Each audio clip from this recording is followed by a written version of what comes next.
see all of you here. Big step. Yes, please come and have a seat. So, well, it's a delight to be able to have you here with us, and thank you for making the journey up. Not at all. Why don't we just start? Why don't you tell us a little bit about your background, your stories, and how you ended up coming into the army? Yeah, sure. Good evening, everybody. So I was born in 1951. Seems a long time ago. And I was raised in a very comfortable family background, middle class background. Went to school in Somerset. But all I ever wanted to do really was join the military. I think making career decisions today for this generation is much more difficult for all sorts of reasons. But you know, this was a clear issue for me. I wanted to join the military. So I became an Army cadet in 1964. And altogether I did 43 years man and boy in the Army. And I loved every day. Sounds a bit pathetic really, but I did. I loved every day of it. So I joined a cadet in 64. I went to an Army college in 1967. The Academy at Sandhurst in 1969, and I was commissioned 2 years later into the British Army in 1971. I was useless academically. I left school with 2 O-levels, as we used to call them in those days, both pretty awful grades. In fact, I don't honestly think I would get into the Army today on the basis of my academic qualifications at the time. But I subsequently got a degree in sciences and a master's degree in guided weapons, and so you obviously have some capacity to think things through. Yeah, I just wasn't really interested in academia, to be honest. Yeah. I was more interested in other stuff. Yeah. And then, so you're serving in the army. Yeah. And it's during that time you become a Christian. Yeah. And I think I was just saying earlier on actually over dinner, you know, in the 1950s and 60s, we lived in a country where most people would have called themselves Christians, but weren't really interested in church, certainly didn't affect their much lives day to day. And I was raised in a very comfortable, loving family, sent to church occasionally. We went to church occasionally for the classic stuff. But you know, I wouldn't have called myself a Christian. Looking back, I wouldn't have called myself a Christian. Funnily enough, when I was at Sandhurst, I got confirmed, which was quite unusual. Actually, I was 20 at the time, and to this day, I don't really know why I felt I wanted to be confirmed, but I was. Yeah. And a lot of people at Sandhurst in those days had been to public school. I hadn't been, and they'd been confirmed at 13 or 14. You were just done as part of the process of growing up, really. Yeah. And then I married my wife, Christine, in 1972. We had a traditional church wedding, children baptized in church, you know, all that stuff, really. Yeah. I served in Northern Ireland as a bomb disposal operator in the 70s and did a couple of other tours. And then I ended up in the United Nations in Cyprus for a year, 1981. And I managed to get a flight, a couple of seats, on an aeroplane. Oh, am I not working? How are we doing? Is that better? Oh, that's better. I can hear myself. Has everything thus far been completely wasted? Have I been talking to myself so far? It was very interesting if you missed all of that. Well, he was basically saying that what a privilege it was for him to be with me, and so exactly. That's the bit you missed if you didn't hear. Exactly. So I was in Cyprus, managed to get a couple of seats on a UN aeroplane that did the sort of run between the UN operations in the Middle East. In those days, a lot of Middle East wars, 1967 and 70s and so on.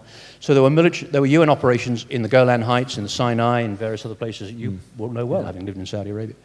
And I managed to get a couple of seats just to go on a break, get away for a few days, to Jerusalem. And so my wife and I left the children with some friends. It was the Easter weekend, 1981, and Easter Sunday that year happened to be my 30th birthday. Right. And we went and visited various sites. We were just tourists, really.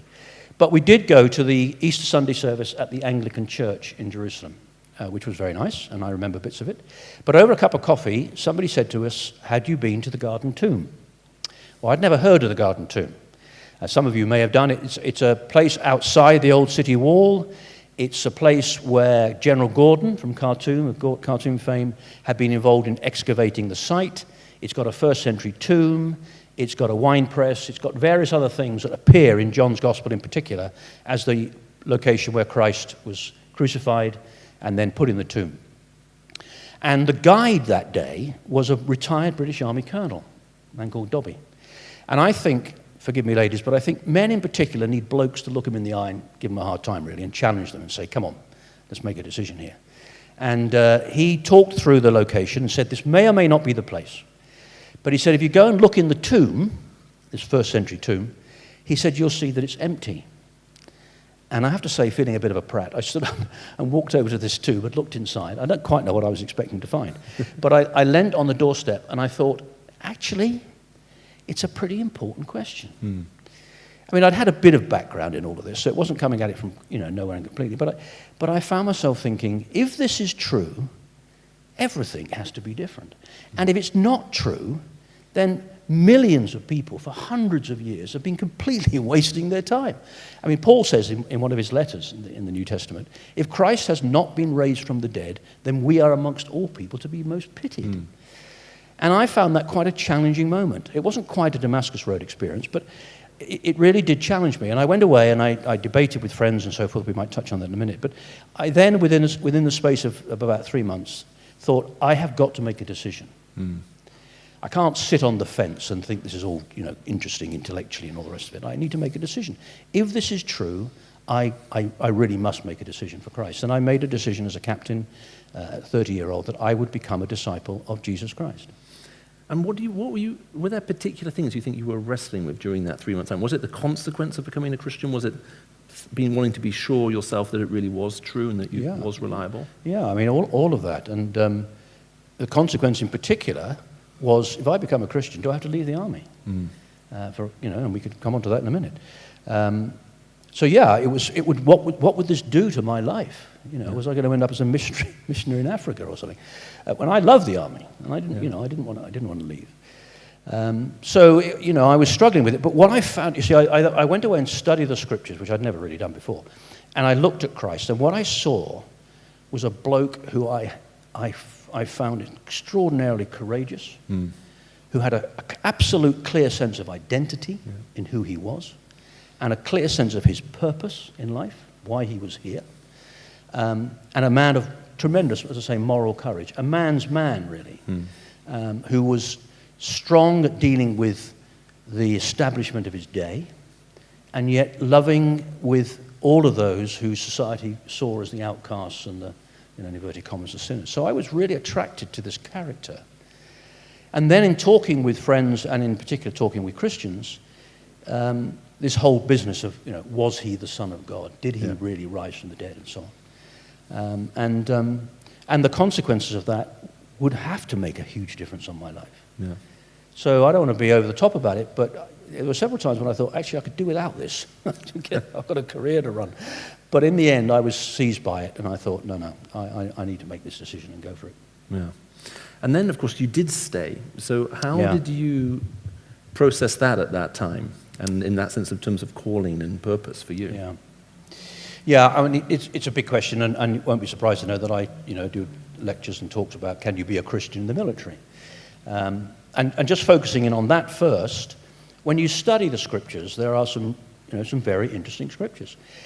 John the Baptist, who is the precursor to Jesus in a way, and actually baptizes Jesus, baptizes a whole raft of people in the Gospels. People come to him and say, we want to be baptized.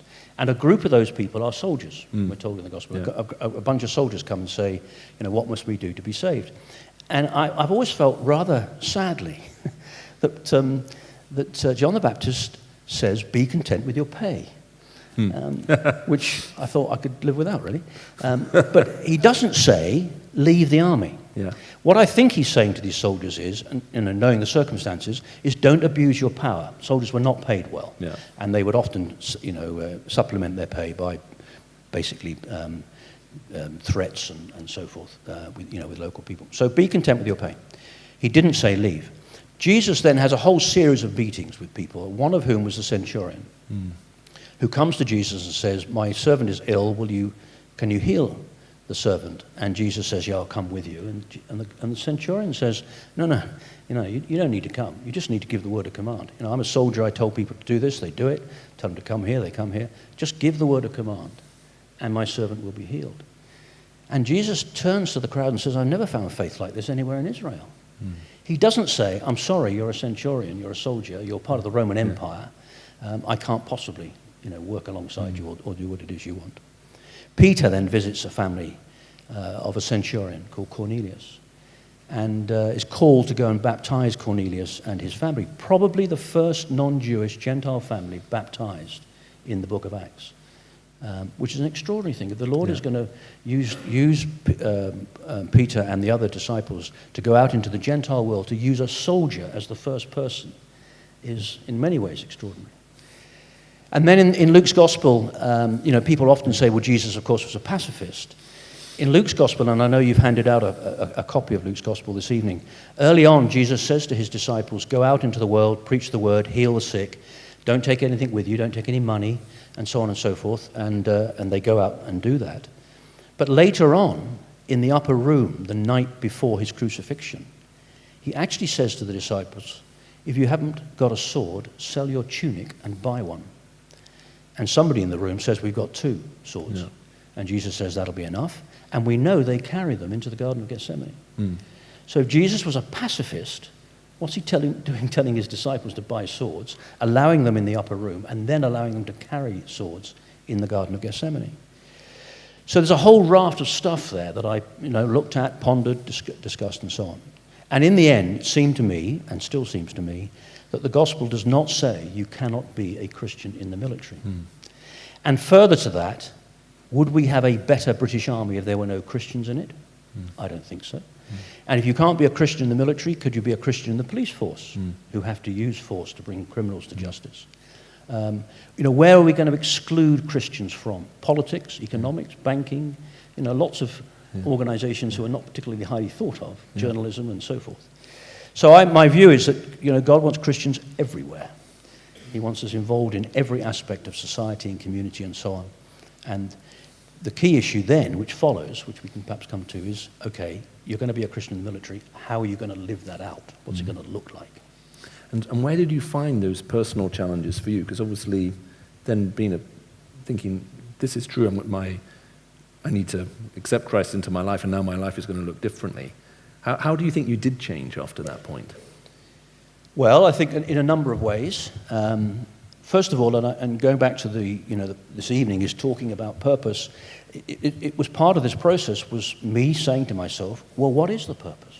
Why am I here? What is my identity? Is it just being a soldier? I didn't know I was going to be a general when I finished my army career, but is that all it's about? They bury me 6 foot under, and everybody gathers around and said, nice chap, you made a good general, and that's the end of it. Is that what it's all about? Well, I found myself questioning that. And then how did I behave? How did I lead my soldiers? What sort of leader would I be? And there's lots of references in the Gospels and in Paul's letter to the church in Philippi about servant leadership. Jesus was the great servant king. And so what does servant leadership look like? And how do you behave on operations and so on? And ultimately, I think, for me, it was about, at that point, who's in charge? Because all of us, everybody here, would like to think that they're in charge of their own lives, make our own decisions. We decide what my career is going to be, who I'm going to marry, how many children I'm going to have, where I'm going to go to university, whatever. But I found myself thinking, is that right, actually? And the scripture that I like most that relates to this is in the book of Joshua. Again, forgive me, because many people may not even heard of Joshua, but Joshua was a young man who was with Moses when the Israeli people, Jewish people, came out of slavery in Egypt. And he was like an ADC, an aide-de-camp. I had an ADC when I was a general. They're a sort of gopher.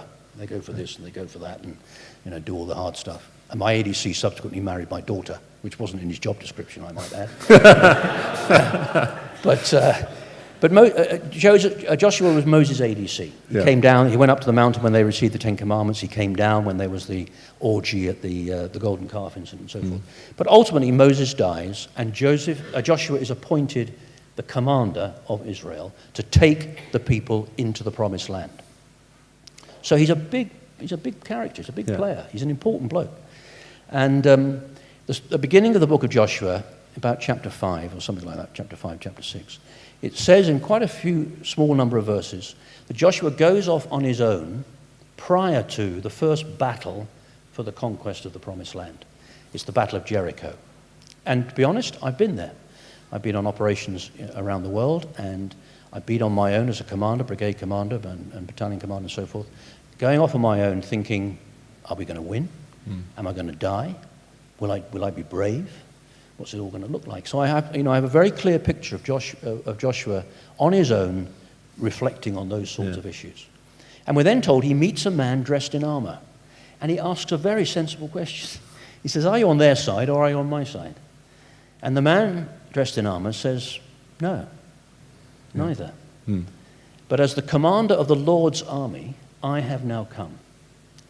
And we're told in the scriptures that this is an angel of the Lord, really. And Joshua is faced with this guy, and the earthly response as a commander would have been turn to the sergeant major and tell them, lock him up, I'm in charge here. Yeah. But Joshua falls on his face, takes off his sandals, and says, what are my Lord's commands? He then receives the most ridiculous battle plan that anybody could possibly have come up with. He's told to march the people around the city of Jericho 7 times over 7 days, blow some trumpets, and the walls will fall down. It'll be fine. And Joshua must have thought, this is crazy. But he has a decision to make. Will I or will I not do what it is that the Lord is telling me to do? Is he in charge, ultimately, and I am here to be under his command, if you like? And Joshua does what he's told, and in my generation at Sunday school, we used to sing a song called And the Walls Came Tumbling Down. Yeah. So this was a time when I had to say, is the rest of my life, the rest of my military career, going to be me and my decision and I'm in command? Or do I want to serve? And in serving, be a completely different leader. And I was a completely different leader. There's no doubt about that. Yeah. Now, in a minute, I'm going to ask Tim another questions about anything he'd just like to be able to share with you. But we're going to move into a short time where if you have any questions you'd like to put to him, you can text them in. So if you are thinking about that, do text in a question, and Tim will take a couple of those. But while you're here, is there anything that you'd in particular like to say, to this audience, just based out of what you've shared so far? And Yeah. And I'm very happy to hang on afterwards if anybody wants to come and chat afterwards about some of these issues. I think what I would say is this. Everybody in this room is a person of faith. We tend to associate the word faith with being religious, Christian, Muslim, Hindu, whatever. But we're all people of faith. I was a person of faith before I became a Christian. I believed in me. And I thought I was the one who was in charge and so forth, as I've said. We all see the world through a prism. And that prism, the way we see the world, dictates how we live our lives, the decisions we make, our moral choices. And those of us who don't want to be Christian, but are atheist or agnostic or humanist or whatever, need to ask ourselves, if the world was atheist, for example, what would the world look like? How would people make their decisions? What would be happening around us? And I don't want to be unfair to atheism in particular, but actually we've got some pretty good examples of that. We've got regimes around the world that were atheist states and ran the whole system based on atheism. Soviet Russia under Stalin, Pol Pot, Mao, Milosevic, Saddam Hussein, people like that who I've been involved with. Big regimes. And the societies that they led and commanded were pretty brutal and awful regimes. I mean, I've watched the mass graves being dug up in places like Iraq. Sin and evil are not interesting theological words to me. They're a reality of a broken and brutal world. So we have to make a decision. And we can't just sit on the fence and think, well, I'll make up my mind sometime, it'll all be okay or whatever. The reality is, if you don't want to be a Christian, what do you want to be? Who's in charge? What does the world look like through that prism? And I think it's a serious challenge. And I can only tell you that my decision for Christ deeply affected the way that I've lived my life and raised my family. But more importantly than that, I've come to realize the truth is an important issue. And we have to ask ourselves, what is truth? I mean, the irony of Pilate asking this question in front of Jesus Christ is that truth was standing there in front of him. But Pilate washed his hands of the whole thing. So what is the value system that we individually, that you individually, want to live your lives on? And the challenge for me this evening to everybody is Christ. Look at it, study it, ask questions. And then make a decision. Yeah, making that decision can sometimes be the bit that we find most challenging, because we don't make a decision about anything. Now, I know Susie sat over there with your phone. Do we have any questions that have come in that you would like to take? And what we'll do is we'll take a couple of those.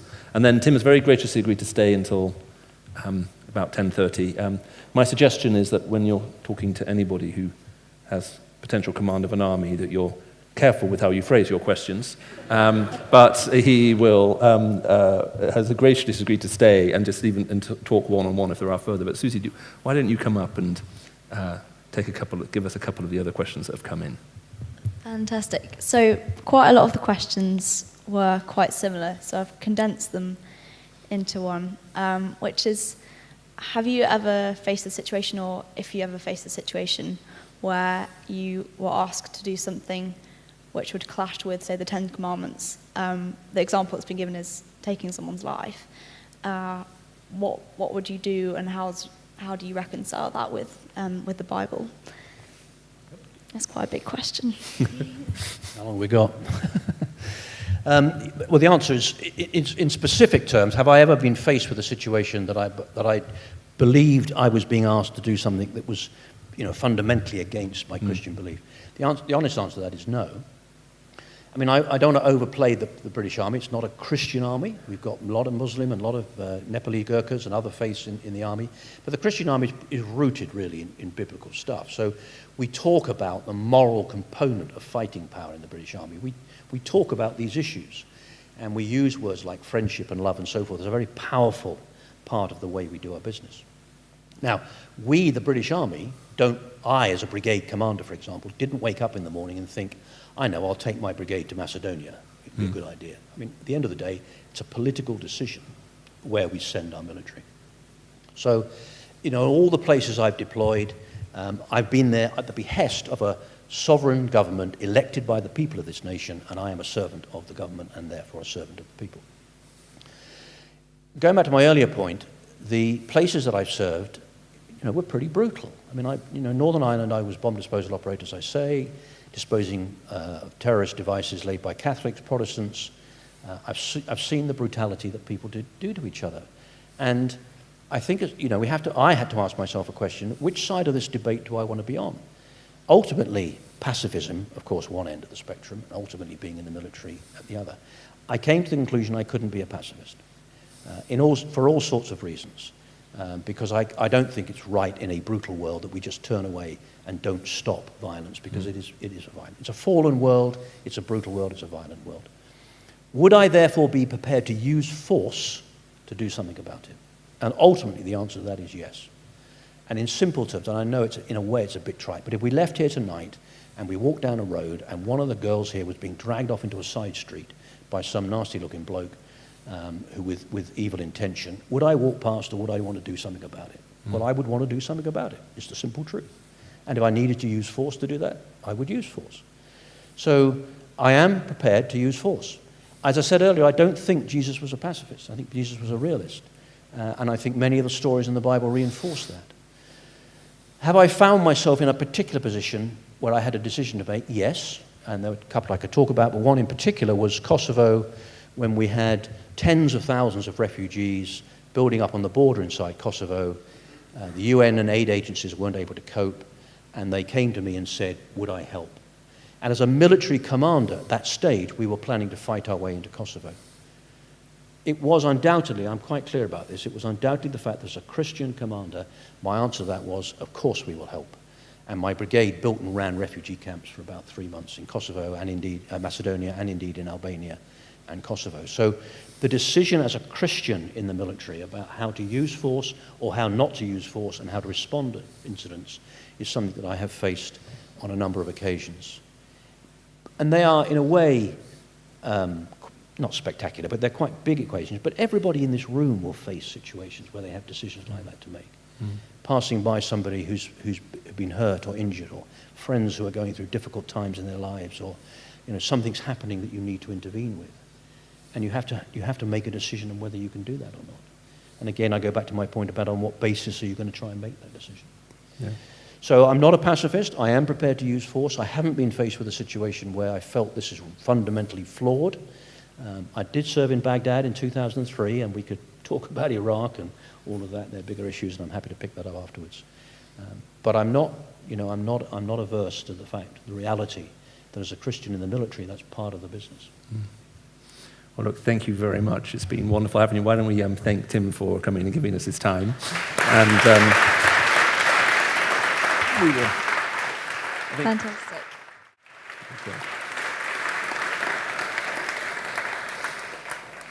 Well, this evening I've been asked if I would address the question about what is the point, which is a very, very short question. As all of you will discover if you haven't already, when you do your exam, sadly answers, even to short questions, have to be longer than the question itself. And some questions are deceptively short in that they actually raise some very profound issues, and this is definitely one of them. Because when we ask the question, what's the point, it can actually potentially go in one of two different directions. One can mean, is this meaningful? Is there any purpose in actually doing this in the first place? The second one is, what I'm involved in is so trivial, is so unimportant. Does that make sense? That I understand what you're asking me to do. There doesn't seem to be any real value to it. There's no meaning to it. And actually, that question then also ties into the question then of destiny, about, well, what's the purpose of all of this? Where is all of it going? Does it really matter? But when we raise that question, therefore, in relationship to life itself, then the question becomes even deeper as well. As a matter of fact, you may have seen this morning, published in The Guardian, there was a piece of research done that's now come out to show that twice as many young people, compared to the survey last done a few years ago, now actually believe there is no point to life. We're now almost at the level of 1 in 5 young people under the age of 30 in this country wonder and have concluded that there is no point to life. That's a remarkable statistic. As a matter of fact, we've been wrestling with these issues for quite a long time, and they're clearly disturbing us. Earlier, just after the millennium, one of the largest mental health surveys in the world was actually conducted. It was a remarkable piece of research done across dozens and dozens and dozens of countries. And it took quite a few years to analyze the results. And what the results of that particular survey showed is that even when we're in affluent economies, even when actually there's a lot of money going around and there's actually a lot of way to actually build a life moving forward, that even in the world's most richest economies at that point, they concluded that 1 in 4 people, 25% of people surveyed at the point of survey were suffering from some form of mental distress. They were actually not well mentally. 25%, that's 1 in 4. You know what that means, don't you? That means if you came here with 3 friends and they seem to be fine, guess who's in trouble? We're wrestling, therefore, with things which raise up all of these questions. And that question about meaning and purpose is actually very, very important. Because you even just heard now in the interview, we live in a world at times where we see all kinds of things and we think it shouldn't look like that. That's wrong.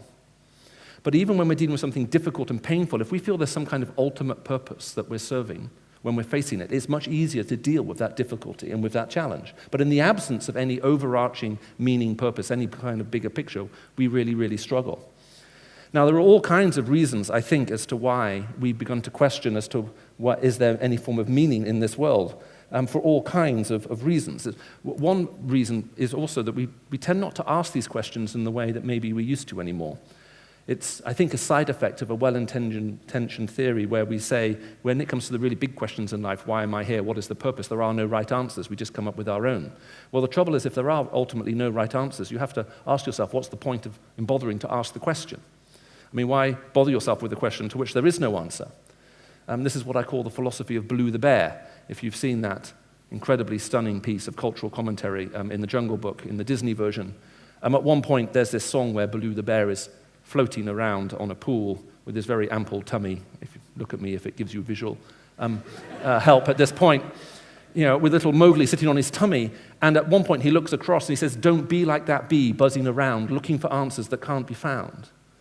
It's the same kind of conclusion. Don't exhaust yourself looking for something that ultimately isn't there.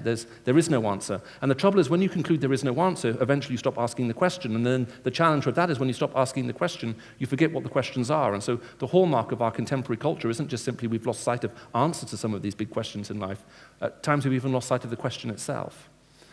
And so we have to ask ourselves, how did we get into this particular dilemma? There was a fascinating book written quite a few decades ago, which was entitled The Diary of Antoine Requentin, and it's, at that point, I guess, encapsulated what some people had concluded about this whole point about the pursuit of meaning. And this book, surprisingly, tells the story of a guy called Antoine Requentin, remarkably.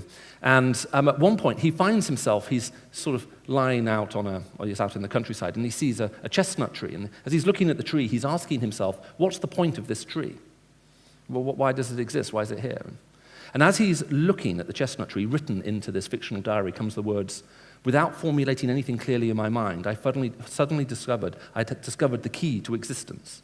So here's this guy, he's looking at a chestnut tree, and now he feels he's got the keys to existence. Do you want to hear what this stunning insight was? Well, here's how it's phrased in the book. He said, I realized that the world of explanation and meaning is not the world of existence. Well, what does he mean by that? Well, what he's saying is, look, there are two worlds. There's one world that only exists in my head, in my imagination, where there's meaning, justice, purpose, morality, all of those things exist in my head. But then there's the real world of trees and hills and stuff that exists, where there is no meaning, there is no purpose. Things just are. That's just the way it is. And the struggle that Antoine Requentin has is he begins to conclude that the world which exists only inside his head is trying to impose itself on this world of reality. And they're two different worlds. They're totally non-compatible. And so now you increasingly have the choice. Do you want to live in a world where there is meaning, purpose, justice? You can ask those kinds of why questions. Or do you want to live in the world of brutal reality where things just are? You can't ask why, there's just what. Is your mind trying to superimpose onto reality a search for something that actually isn't there? It can't be found.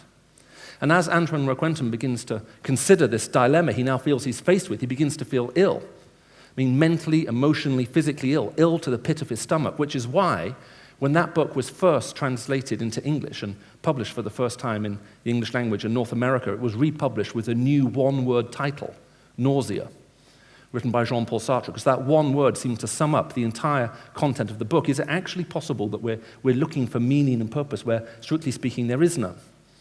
Now, there are all kinds of things which have led into this particular type of conclusion, one of which is that we're all simply here as a result of chance. I mean, we just are.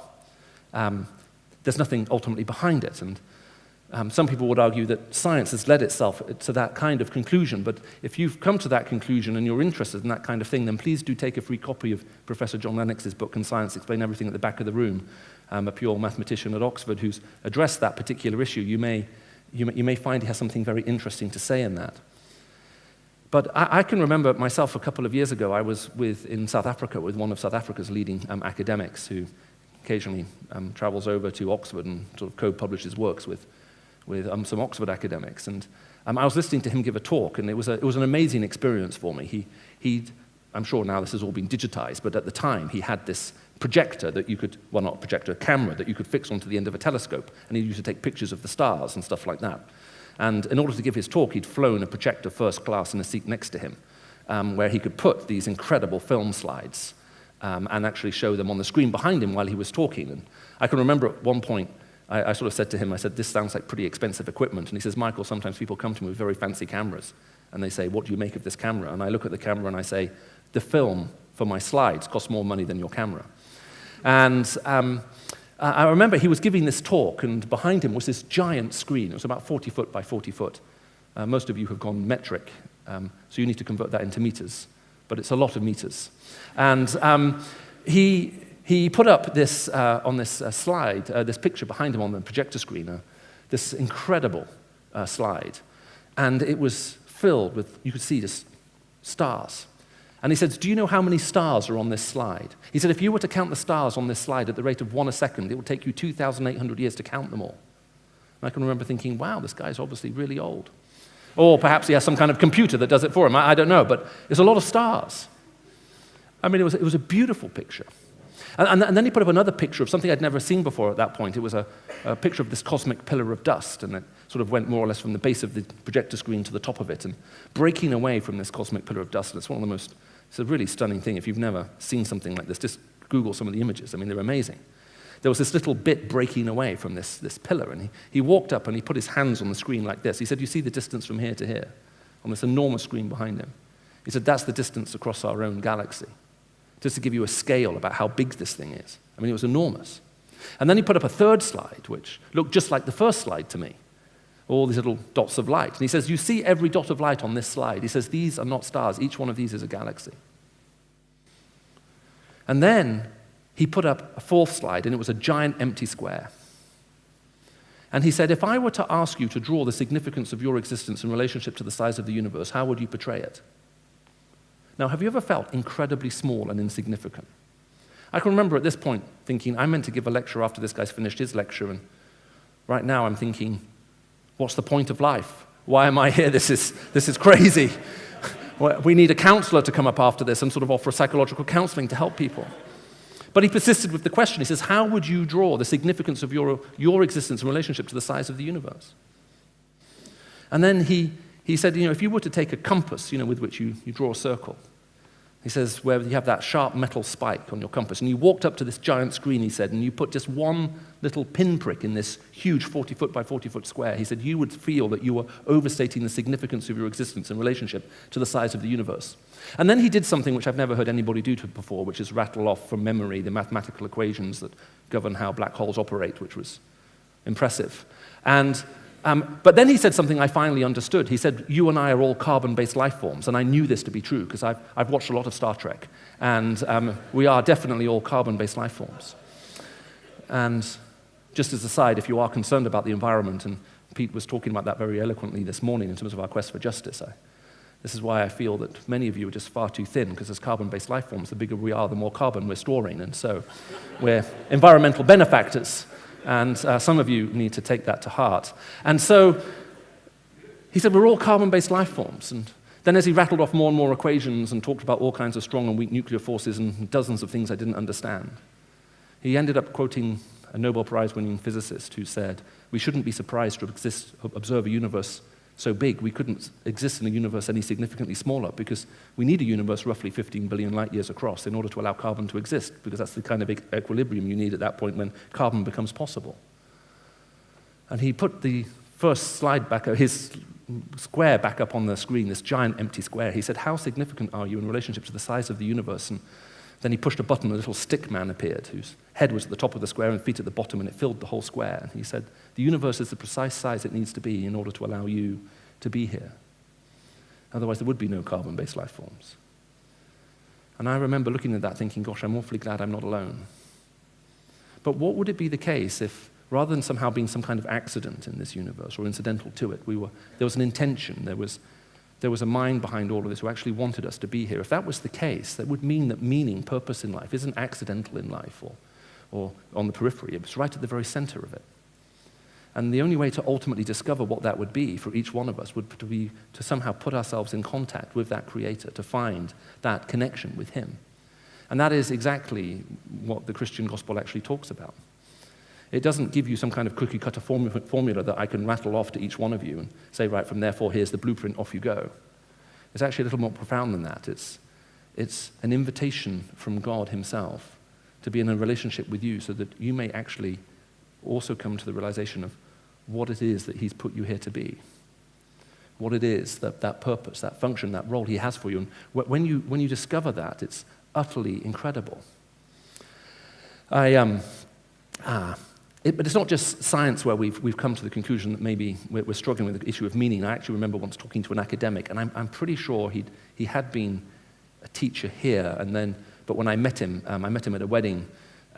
He was teaching at a different university at that point.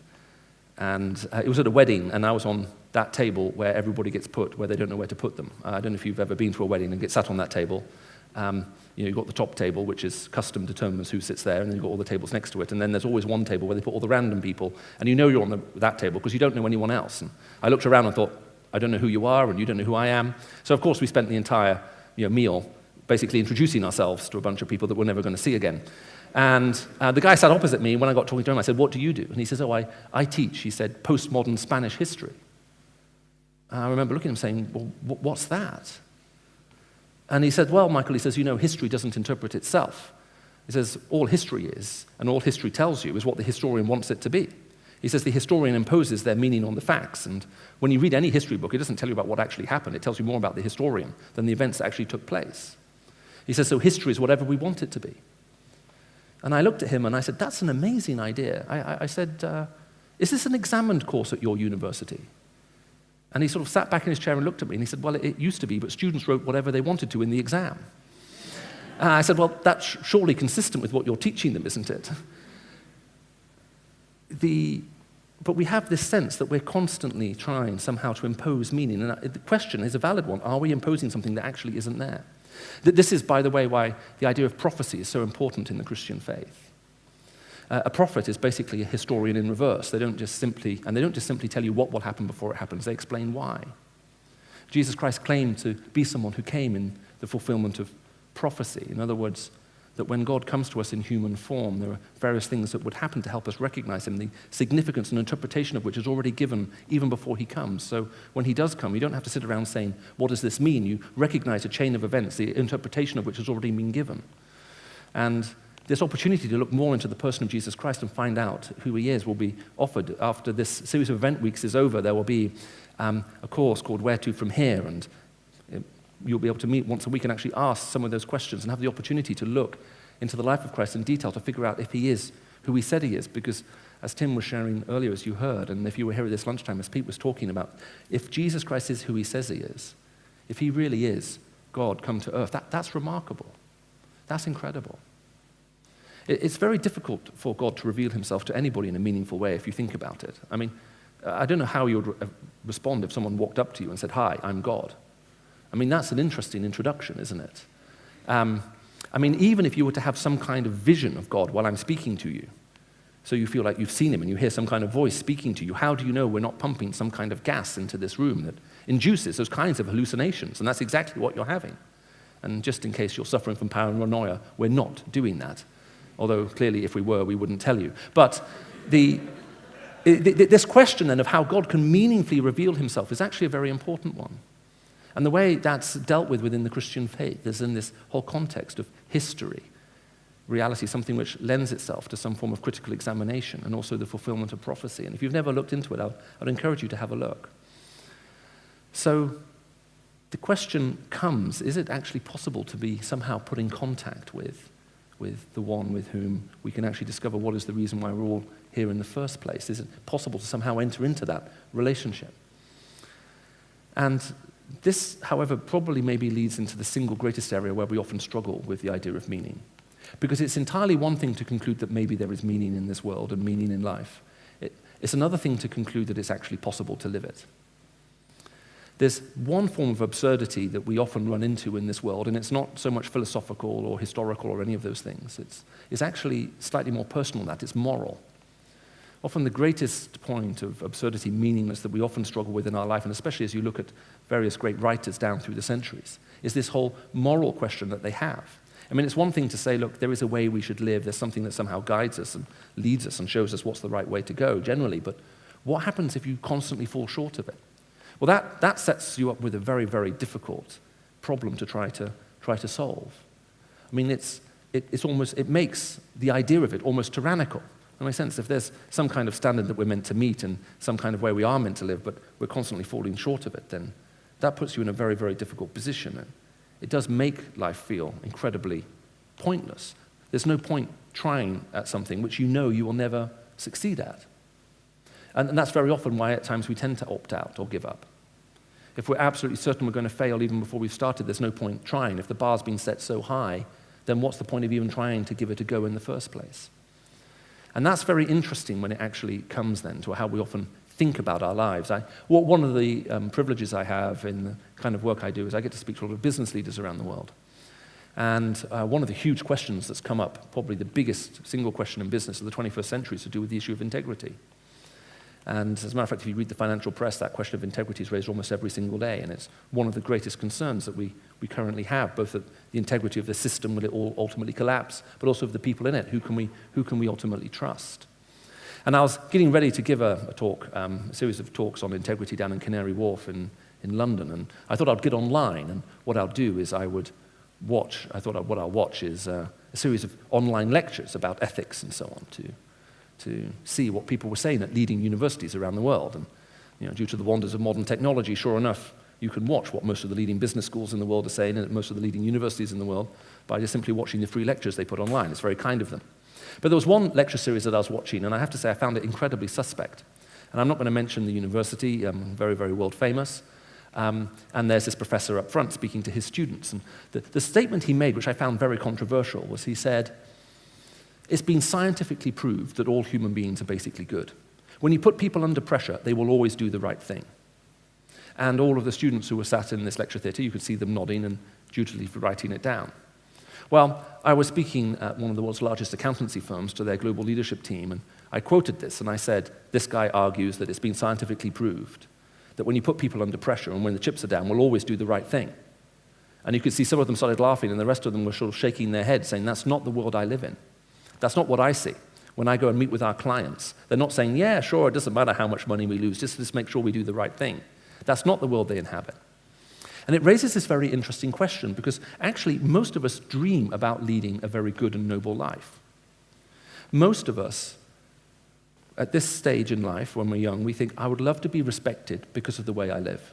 I'd like people to look at me and say, well, that person's consistent with what they believe. And we dream about it. But as we go through life, we often find that actually we're not living in that kind of way. It's not the fact we don't have the desire to do what is good. It's the fact that we're not doing what we actually even dream, what we aspire to. And so we're falling short constantly of the standards which we've set ourselves. Someone wrote a couple of thousand years ago in one of the books in the Bible, in a book called Romans, he put it like this. He said, I don't understand what I do. What I want to do, I do not do. But what I hate, I do it. I have the desire to do what is good, but I cannot carry it out. Although I want to do good, evil is there right with me. In my inner being, I delight in God's law, but I see another law at work at me, waging war against the law of my mind and making me a prisoner. Now that's very interesting. There's not an audience around the world where I've quoted this to where I haven't seen people suddenly nodding and writing it down. I've had people come up to me, and if I haven't told them where I've got it from, and say, that's amazing. Where did you get that from? And I say, oh, well, it's in the Bible. You can read it for yourself if you like. One of my favorite questions after I quoted this once was at a big bank in London, and someone said, that was a beautiful piece of poetry. Where can I read it? Can I buy it for myself? And has anyone written a commentary on it to really delve into the depth of what's been said? And the answer is yes, you can buy it for yourself. And there are quite a few commentaries that have been written to go down into the depth of what's been said there that you can get your hands on. And that's far more realistic. The challenge that all of us face is we are wrestling with this thing that we're struggling to actually live out what it is that we feel we should actually do. And that can make life feel pointless, meaningless. It feels like a test has been put before us, which we can never ultimately meet. Now sometimes people think that Christians are awfully sort of pessimistic about human nature, and we have a very negative view, but that's not the right way to look at it. It's just where we find ourselves. My eldest daughter, by the time she was about 14, 15, she'd managed to grow her hair all the way down to below the base of her spine. So she had this incredibly long hair. And as I was going away on one of my overseas trips, she said, Dad, I just want you to be ready because when you come back, my hair's going to be shorter than it is right now. And I didn't particularly think about it very much as I went off, but when I came back a week later, I realized things were going to be fairly dramatic when my wife rang me when I was still in the car coming home saying, Michael, when you come home and you see Lucy, the only thing you ought to say when you open the door is, you look beautiful. And so about an hour later, I was knocking on my front door, and my daughter Lucy opened the door, and her hair had been cut all the way up to here. And I'm a man under authority. I do exactly what I'm told. And so I said, sweetheart, you look beautiful. And that was the end of that conversation. Well, a couple of days later, my wife, she leads the cello section in an orchestra in Oxford, and she was at one of her rehearsals, practices. And I was alone with my daughter, and now I have the opportunity to ask her the question I've been desperate to ask her for at least 48, 72 hours. And so I look at her and I say, sweetheart, what prompted this change of hairstyle? Was it fashion? Were you bored? Did you want to try something new? And she said, well, there was this documentary on TV I saw a month ago about this charity that looks after young girls with leukemia, and it was saying how they can't find enough hair donors to donate their hair to make wigs for these girls. And so while I was away, she'd had a hairdresser come round to her house who'd plaited her hair in a certain way and cut it off, and she'd mailed it off to this charity so that they could make wigs for these girls. And my daughter Lucy is a very avid reader. She was reading through a lot of Jane Austen by the age of 8. And so I knew that she'd read Little Women, and I said to her, "Do you remember when you read Little Women?" She said, "Yes," and there's a line in there when the heroine sold her hair, a woman called Elizabeth, and after she sold her hair to give money to her mother to buy, so her mother can buy a train ticket to go and visit her father who's dying in a military hospital thousands of miles from home. As she hands over the money, the mother takes the money and looks at her daughter's now short hair, and the mother says, "Your hair will regrow, but you'll never be more beautiful to me than you are right now."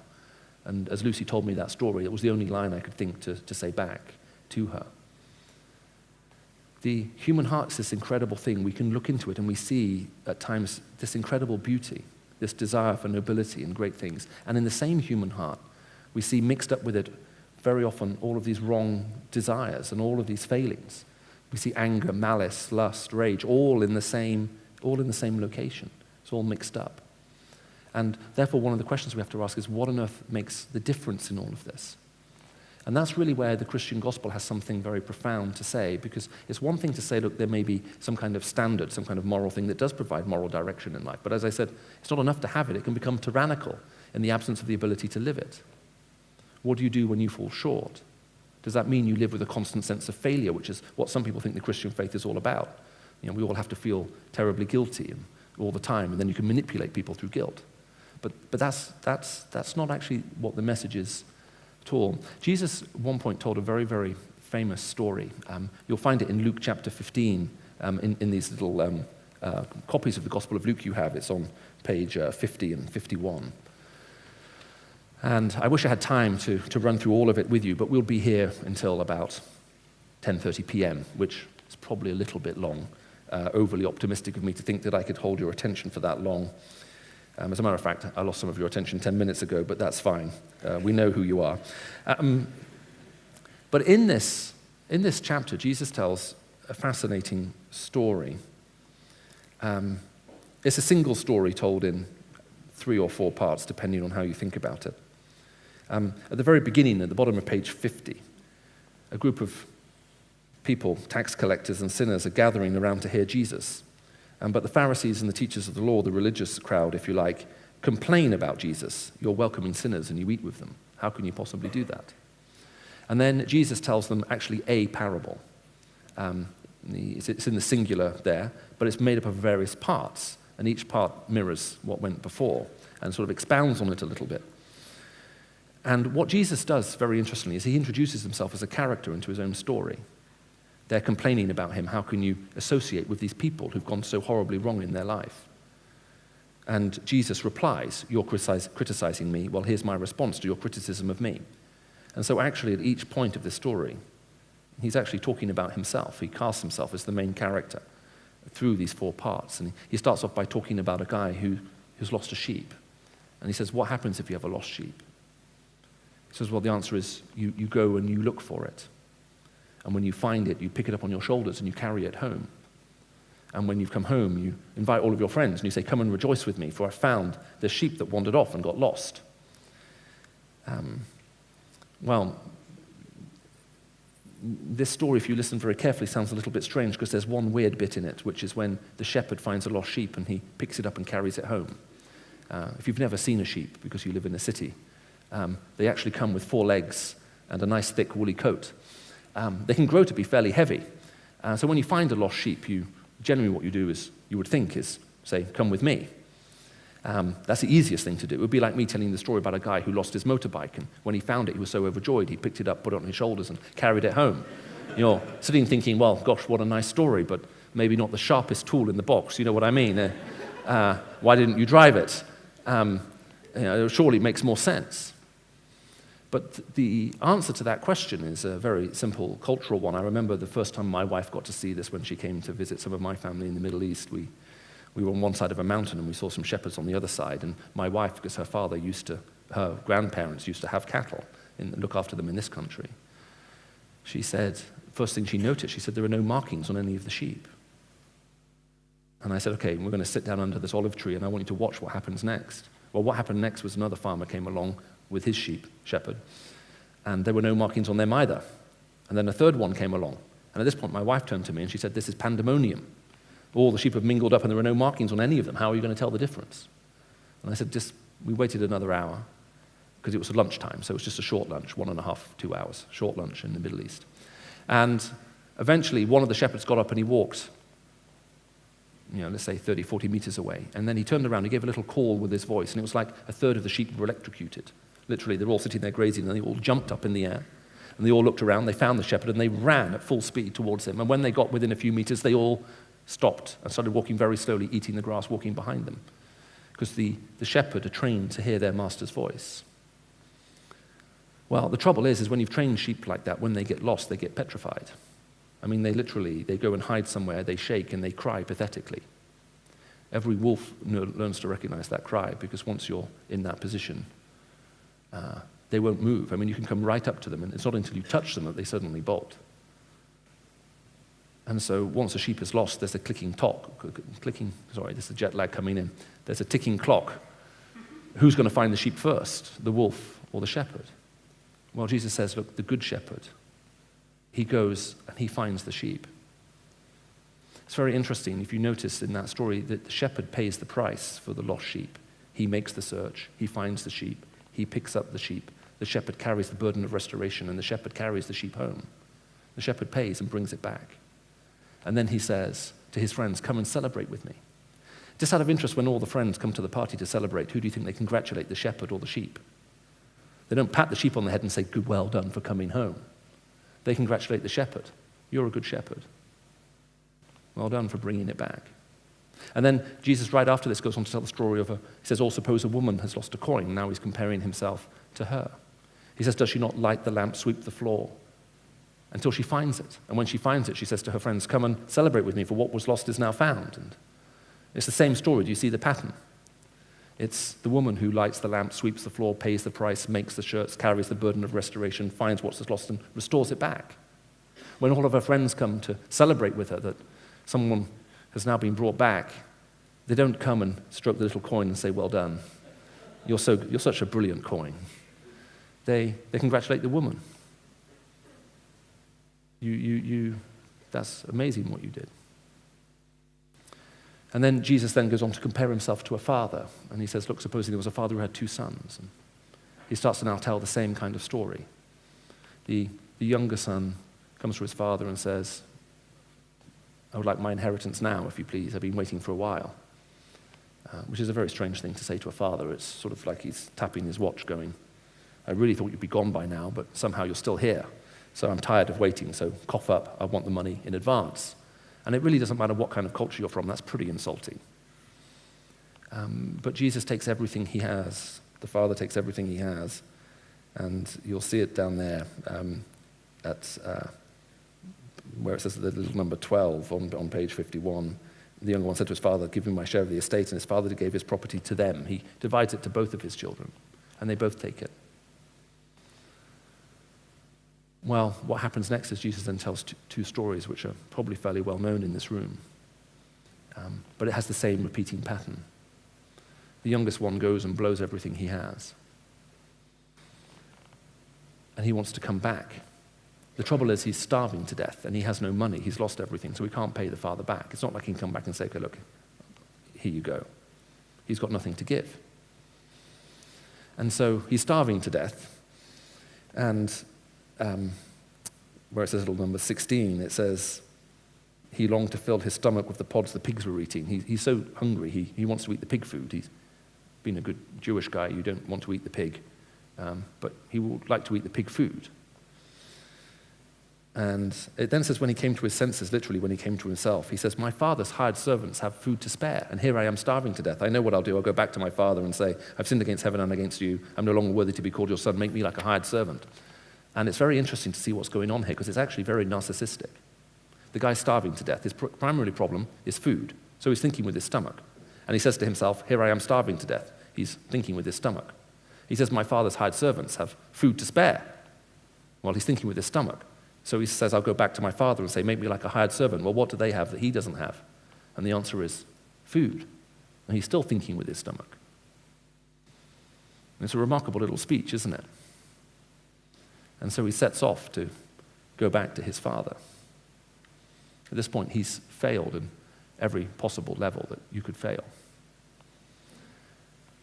I was in a part of the world I can't name for you publicly a few months ago, and I met the leader of an organization that's doing a lot of very terrible things around the world. And he asked me a question, which was fascinating. His opening question to a group of us who were in the room was, if someone believes the wrong thing, does their life have any value? And this guy's quite internationally known. He's banned from traveling around the world because of all of the terror he's inspired. And so I asked him a question. I said, well, what do you think is the answer to that question? Which is my basic advice if you're ever speaking to a terrorist, is let them answer their own question first. It's helpful. And so he looked at me and he said, no. He said, if someone believes the wrong thing, their life has no value. They've forfeited all value in their life. And then he says, you may even be doing them a favor, the world a favor, by killing that person, because then they can't spread those terrible ideas to other people. And after he finished speaking, I actually then shared this story with him. And I said, the amazing thing about this story is this is how the son acts. And this guy said, this is insulting behavior. I can't believe anyone would act this way. But the amazing thing is that the father runs to him and embraces him and offers him a kiss, which in that culture is a sign of peace. There are different ways you kiss each other in this culture. If you're a slave, you fall on your face and you kiss your master's feet. If you're a student, you go down on a knee and you take your teacher's hand and you kiss it. And just to point out in this scenario here between you and me, I'm teaching and you're listening, just in case you're wondering. But between equals, between brothers, what you do is you run up and you throw your arms around each other and you kiss on the neck or the cheek. And so when Jesus said the father ran to his son and threw his arms around him, well, if you're hugging somebody, where can you kiss them? And the answer is, well, on the neck or the cheek, that's the only place you can kiss, depending on the height difference. So the father offers peace to the son. And after the father offers peace to the son looks at the father and he says, if you read this story carefully, Father, I've sinned against heaven and against you. I'm not worthy to be called your son. And he stops. He never finishes the make me a hired servant, because he stopped to think about his stomach and he's now thinking about the broken relationship with his father. And now his father has run out to him and offered him love and forgiveness and restoration, even though he failed so terribly. When this particular sheikh heard this story, he then looked at me and he said, Michael, you are a ridiculously romantic young man, and at this age in life, I'm happy for anyone to call me young. That's a compliment for me, not an insult. He said, no one could love like this, it's ridiculous. And for 20 minutes, he ranted and raged about how totally unrealistic this was. My colleague Andrew, who sat here from Egypt, was with me in the room when we were having this particular conversation. It wasn't in Egypt, by the way, in case you're wondering. And at the end of it, when he'd finished ranting and raving, I said, Sheikh, when Jesus told this story, he wasn't talking about any earthly father. I agree, for us to love like this is very difficult. But he was talking about our heavenly Father. He was talking about God. This is how God loves us. And at this point, he went very quiet. He said, well, a love like that from God would be amazing. But that is actually the hope of the Christian gospel. You see it right there. Is we can be put in contact with the one who knows what is the point for our life, but the trouble is we're in a broken relationship with him. Because all of our relationships are morally governed, every single one. All of your friends are people who you can morally trust. When that moral trust is violated, you lose friendship with people, and some of you would have had that sad experience of losing a close friend, or maybe even seeing fraction in your family. When someone does something really seriously wrong, it breaks the relationship. And the Bible says you and I, we have a broken relationship with God. He would love to be in communication with us. He would love to be helping and guiding us and leading us through the difficult times and showing us where to go and what it is he has for us to do. But we're out of relationship with him. But here's the amazing thing. When the son was walking back to the father, all he was doing was thinking about his stomach. But when the father ran to his son, he threw his arms around him and kissed him. The father offers the son peace even before the son asks for it. The father extends forgiveness even before the son realizes he needs it. And that's the message of the Christian gospel, not that somehow if we come before God and beg him, he might deign to forgive us and somehow deal with the fact that we've fallen so far short of the standards that we're actually held up to. The message of the Christian gospel is much more profound. Even before we thought we needed to be forgiven, God paid the price and actually ran out to us and offers us peace and forgiveness. I wondered if you've ever received it. Jesus goes on to say, and he says, look, the older brother, who also received his share of the inheritance, he,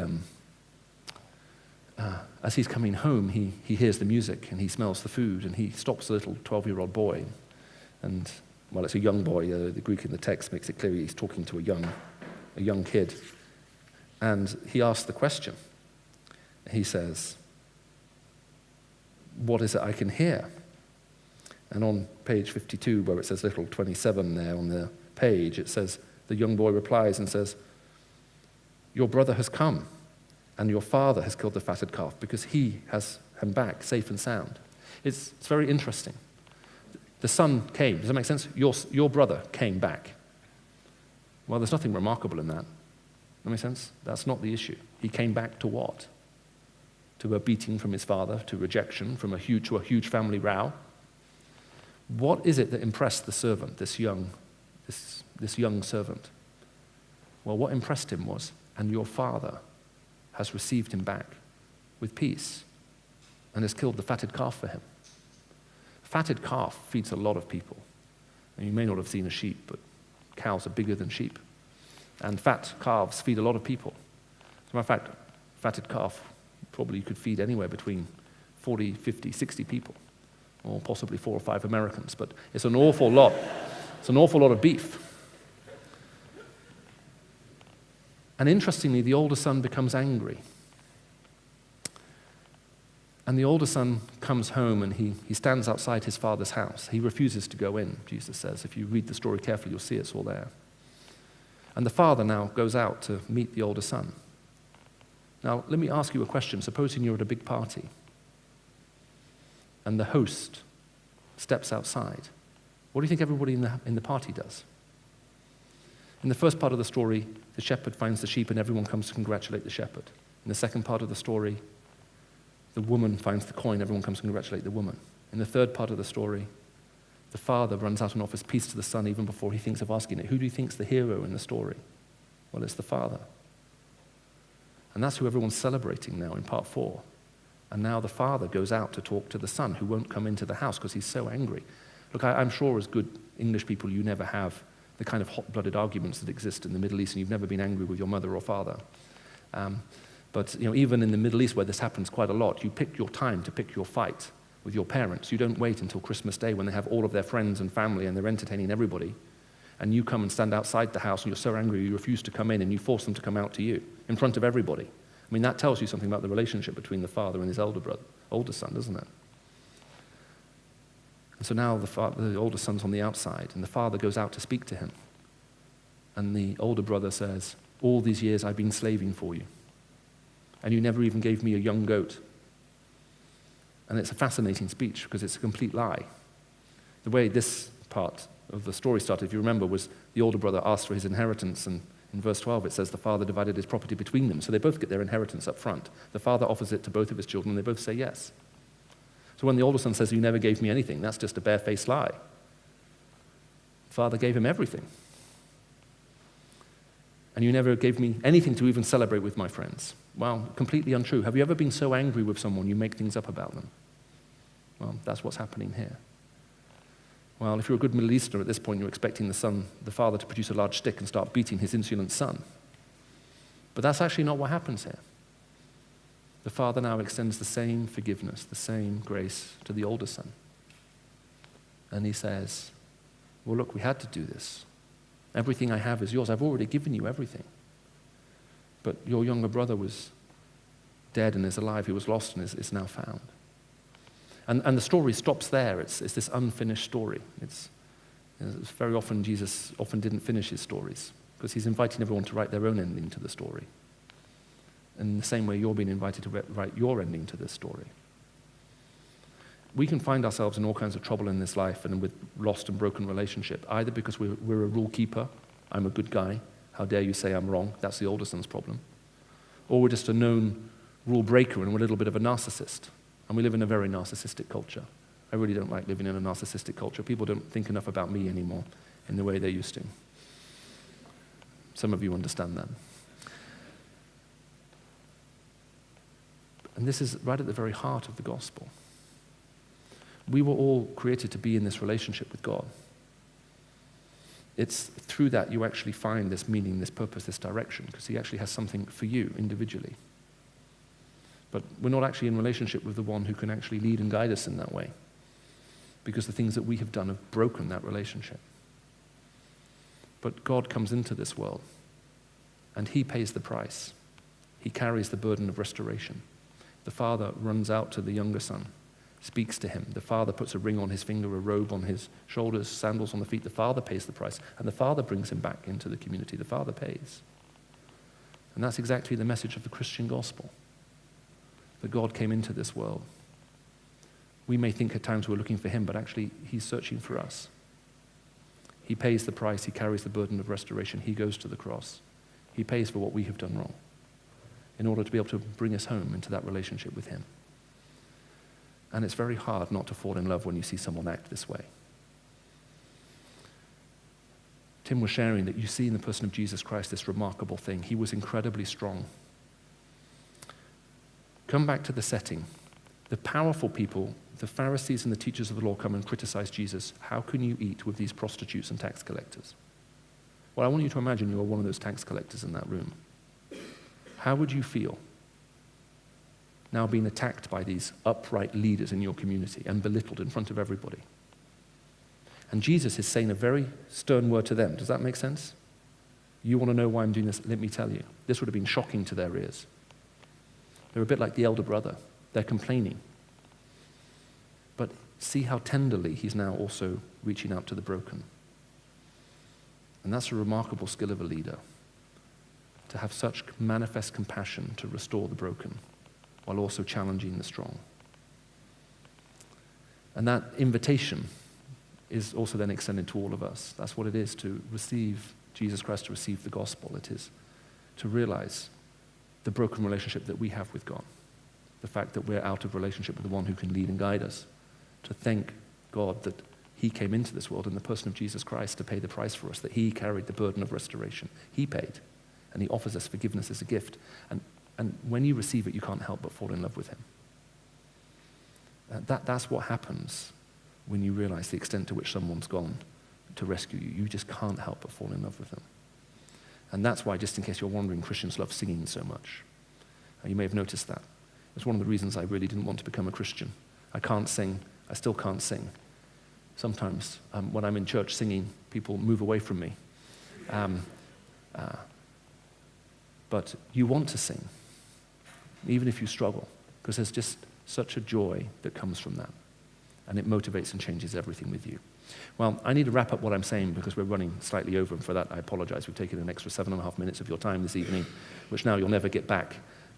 So I do apologize. For those of you who are Christians in the room, you have to forgive me. For those of you who aren't, please remember this was all about forgiveness this evening. But what I would love to do is just ask a question about your response. Jesus left this story unfinished. He's inviting his hearers to write their own ending. Now, I love happy endings. I have to admit, I'm a sucker for American movies.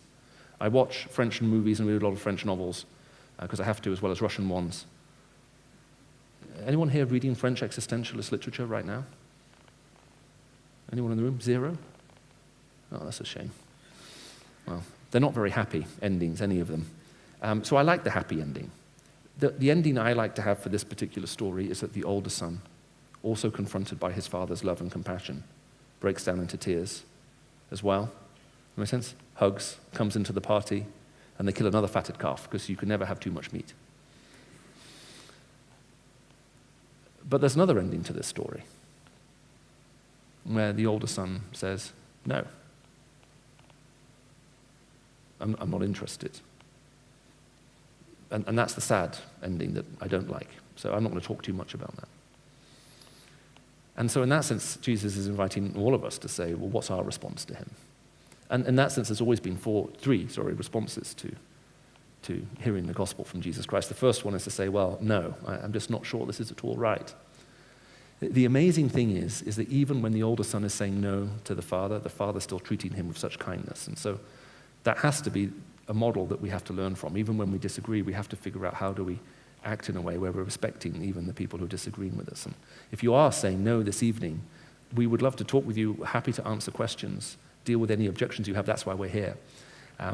If this is the first thing you're coming to, come along tomorrow lunchtime and hear Pete, who's doing a masterful series out over every lunch. And not only do you get to hear someone speak like now, but you get given free food as well. And so there's an added incentive to be here. It's sort of like this, but upgraded in terms of presentational quality and also hospitality. You came to the cheap version tonight. The second response is, I'm not sure. I'm really not sure. And there are two reasons we can not be sure. Option one is we're not sure it's true. We're not sure it's real. Well, that's fine. If you're in that situation, ask your questions. You'll see there's a little card on there, and if you put your email address or cell phone number, some way of contacting you, smoke signals, and you tell me more, and you write in your question in the comments section or on the back of the card, within 24 hours, one of the team who are visiting here this week, together with one of the students, will drop you a line, we'll try and meet up for coffee, we'll try and answer every question that you have. There's also a course running, as I said, called Where To From Here. We'd love to invite you to that, so you can actually continue to ask your questions. But you can also not be sure for another reason, and I'd just like to take 1 second to explain that. It's sometimes so possible in our lives to so mess things up that we think restoration is impossible. We feel we've totally failed, so there's just no way back. The amazing thing is that when Jesus talked about the lost coin, the amazing thing about a lost coin is it's worthless while it's lost. But once it's been found and restored, it has exactly the same worth as all the other coins. It has no less worth than the other 9. The forgiveness, the restoration that Jesus Christ offers to each of us through the cross is total, it's complete. There is no lingering sense of shame and guilt when you meet Jesus Christ, which is why the Apostle Paul, after he wrote what he said in Romans 7, said, "Who will rescue me from this body of death? Thanks be to God through Jesus Christ our Lord. There is no condemnation for those who are in Jesus Christ." In other words, forgiveness is total, it's complete. Once you've been forgiven, you're not being worried and controlled by guilt anymore because it's gone. You've been forgiven, so the guilt is gone. It's not about guilt. So if you're not sure because you think it's just gone too far and there's just no way back, that's not true. And it's not the case that you have diminished worth before God, regardless of what bad things have gone. You have just as much worth as everybody else. That's what his forgiveness does. Well, the final response is to say, yes. Yes. I want to accept what you've done for me. Luke 15 is all about repentance. It's about saying sorry to God and receiving him. The model of repentance is amazing. If you ask yourself, in the story about the lost sheep, how does the sheep repent? The answer is, well, the sheep just accepts what the shepherd does for it. The next story is even more confusing. How does the coin repent? Well, it just accepts what the woman has done for it. Well, how does the son repent, the younger one? Well, when the father runs out and offers him peace, he just accepts what the father has done. The way you accept someone's offer of forgiveness is by saying sorry. That make sense? If someone's willing to forgive you, when you say, I'm sorry, you receive the forgiveness that's been offered. And that's what the son does. He forgets about paying the father back. And then in the last unfinished story, the father's offering the same forgiveness, and we're just waiting to hear what his response is. And if you're here and this evening, you know you need to be saying, yes, I'm going to just offer a very brief prayer. It's a prayer that says thank you to God for coming into this world, for paying the price for us, for carrying that burden of restoration for us on the cross. And it says, I'm sorry for what I've done. I want to receive this forgiveness and this peace you've offered. I want to be put back in that relationship where I can figure out what the point of all of this is, and where I don't have to wrestle with these feelings of guilt or failure anymore. And it can be very different. And if that's you, I'll just invite you to pray with me now. You may want to close your eyes if you want to, if that's particularly helpful. You don't have to. If you do, close your eyes. Do put your hand on your purse or your wallet. We live in a depraved and fallen world, and you have no idea who sat next to you. They could be in much worse state than you. But if you know you need to say yes, just pray this brief prayer with me. Father, I want to thank you that you know me and love me, that there is a purpose for which you've put me here. And I am sorry for where I have gone wrong. But I thank you that you came into this world, Jesus, and you carried the burden of restoration and went to the cross for me. You paid to get me out of this mess I'm in. And I'm sorry. I need to know that forgiveness and that relationship with you. Help me to follow you and to lead the life that you would have me live, that I may walk in the fullness of what you intend for me. We pray all of this in Jesus' name. Amen. Well, if you were saying yes, then you'll also notice on that little card, there's a little box that says count me in. And if you fill out that card and you tick the count me in box, you're saying, look, that's the decision I'm making tonight. I'm saying yes, count me in for this. And we'd love to be in contact with you, give you some stuff to read, and help just get you established, put you in contact with a few other people, because you'll have so many other questions. Once you become a Christian, it's not all your questions go away. When you become a Christian, you have so many more questions and so many more things to learn, and we'll have to provide that environment for you. And that's what the Christian Union here at this university is dedicated to do, to give you that opportunity. So if you do fill out that card, whether it's to tell me more because you have a question that you want, or count me in, you'll see someone at the back with a little box, drop it in it. Apart from that, thank you very much for listening to me. You've been very gracious, you've been very kind. It's been wonderful to see you here this evening. I hope that we'll see you tomorrow lunchtime or tomorrow evening, when the talk will be slightly shorter than it was tonight. And apart from that, I hope you have a really good evening, and thank you so much for being so gracious and listening to what I had to share.